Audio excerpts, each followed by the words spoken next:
jusqu'à Mayotte. Alors, je vous disais, on reçoit le troisième vice-président de Cap Excellence. La semaine dernière, il y a eu un conseil communautaire assez important avec un ordre du jour qui était très lourd, mais on ne va pas tout éplucher aujourd'hui. Mais on va quand même faire le point avec Dominique Biras qui est venu nous voir. Deux petits mots, l'Agroparc, ça avance. Oui, il faut dire que Cap Excellence est actif et que nous avons ce grand projet de l'Agroparc sur 4 hectares. 4 hectares, hein. 4 hectares qui va permettre véritablement de faire de l'agro-transformation de nos produits.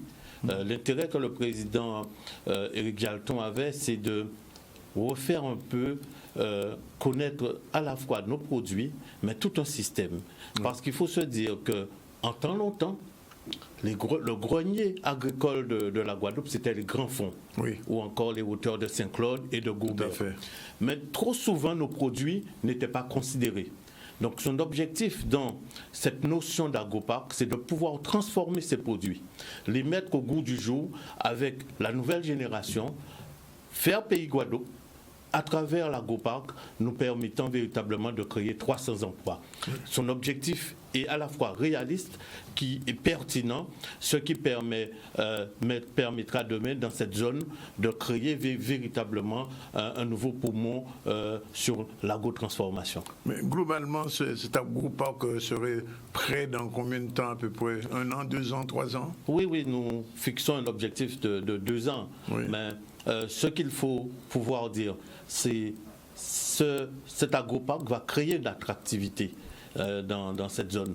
Et elle sera riche véritablement, comme je viens de le dire, sur la notion de l'emploi, mais elle sera collée au centre hospitalier. Elle sera collée à la zone de Dotemar, la Providence, ce qui fait tout un ensemble, ce qui fait véritablement un rayon de poumon nouveau économique sur le territoire de Cap Excellence, je dirais précisément, cet esprit novateur du président Jalton, on va dans le bon sens. Alors, puisqu'on parle de l'avenir et aussi de ce qui va changer, Jarry 2030 risque de changer aussi.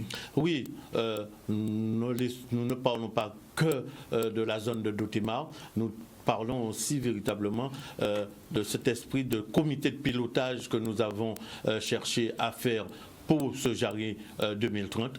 Ce Jarry 2030, où dans son comité de pilotage, il y aura effectivement Cap Excellence, il y aura la région comme ordonnateur, il y aura aussi les services de l'État, il y aura aussi les chefs d'entreprise et naturellement la ville de Baie-Mahault. Nous avons Audacia, le hub, c'est le hub de Audacia, c'est ça? Tout à fait, qui permettra à des entreprises de moins de 3 ans de pouvoir se parfaire sur tout ce qu'est l'innovation.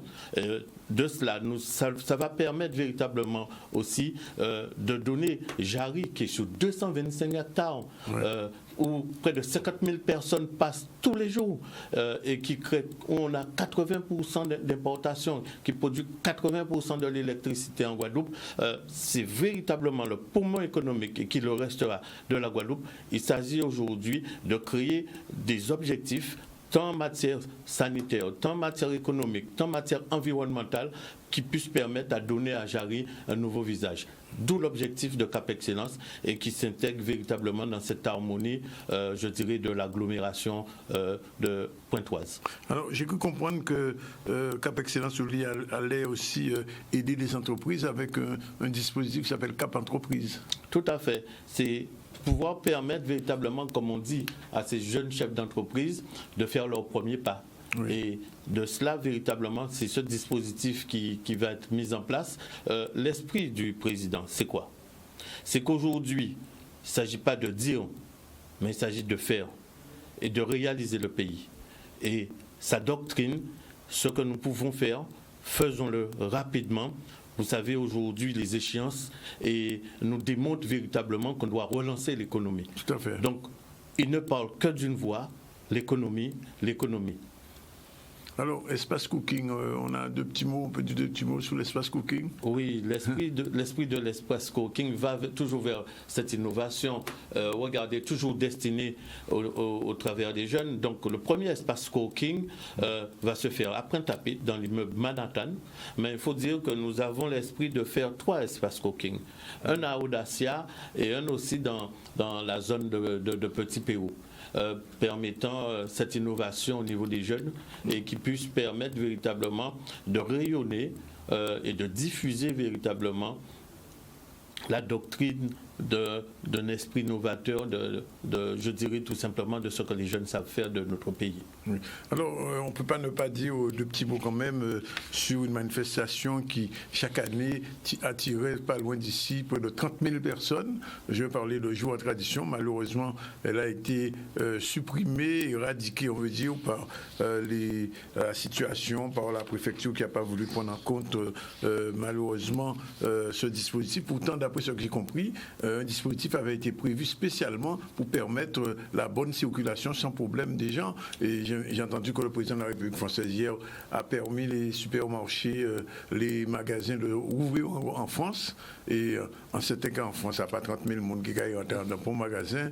Donc, c'est un bien qui caillerait pour les petits agriculteurs, les gens qui, chaque année, les artisans, chaque année, à cette occasion, pouvaient vendre leurs produits. Et puis aussi, c'est un moyen aussi de faire avancer l'agriculture. Tout à fait. Le président Jalton a attendu même à la dernière minute pouvoir avoir une décision favorable à cela, parce que les services de Cap Excellence, vous savez, c'est des services, et notamment M. Vardarassin et son équipe, ils ont tout mis en place pour pouvoir mettre, je dirais, des directives sanitaires permettant de pouvoir recevoir ce public. Nous savons très bien que c'est un lieu très apprécié dans ces moments, et cette décision, elle est tombée le jour véritablement où on avait cette grande assemblée. Oui. Et il faut se dire, l'esprit même qu'on avait de Jour à Tradition cette année s'élaborait pratiquement comme un libre service, comme oui. Je dirais véritablement comme quand ceux qui vont dans un McDonald's, un drive, pour qu'il y ait une fluidité de passage, mais malgré tout, la décision est tombée et ça ne peut faire que mal à ces exposants qui tristement vont se retrouver sans moyen d'énergie pour... Alors, j'ai cru comprendre quand même qu'il y avait un petit dispositif pour essayer, j'ai entendu M. Routin dire qu'ils essayaient de trouver un moyen pour permettre à ces gens-là d'écouler leurs marchandises quand même. Oui, on essaie comme le président a dit, de trouver d'autres façons intermédiaires à faire écouler cette marchandise. Bientôt, je pense qu'il va être annoncé la manière dont ça se ferait. Donc, on prévoit des alternatives. Donc, nous sommes en réflexion et ça va se faire jour.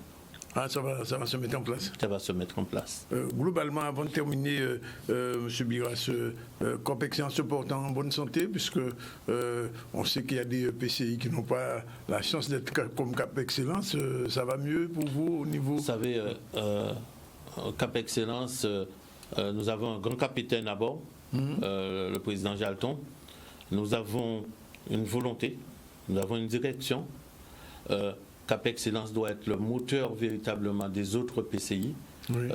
Aujourd'hui, il ne s'agit pas de concurrence, non. Oui. Il s'agit véritablement que dans la Caraïbe, on doit penser Guadeloupe, on doit penser pays, et pour cela, Cap Excellence résonne de toute sa place et qui puisse permettre véritablement de créer des leviers économiques pour l'un des meilleurs pour notre pays.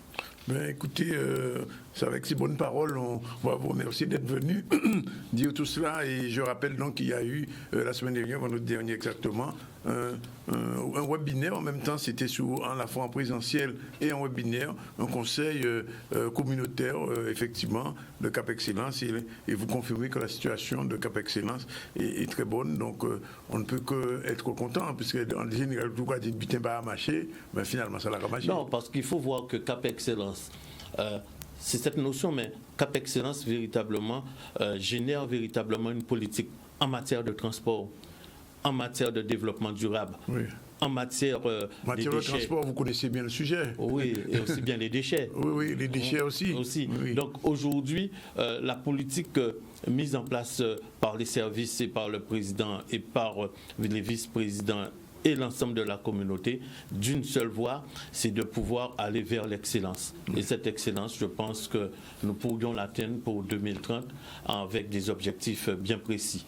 Le président dit encore une nouvelle fois à la population de faire attention, de se protéger, de pouvoir mettre son masque. Mettez-y masque là. Mettez-y masque là, ce qui est essentiel de façon à véritablement retrouver une économie et véritablement nos rapports sociaux que nous avons d'antan.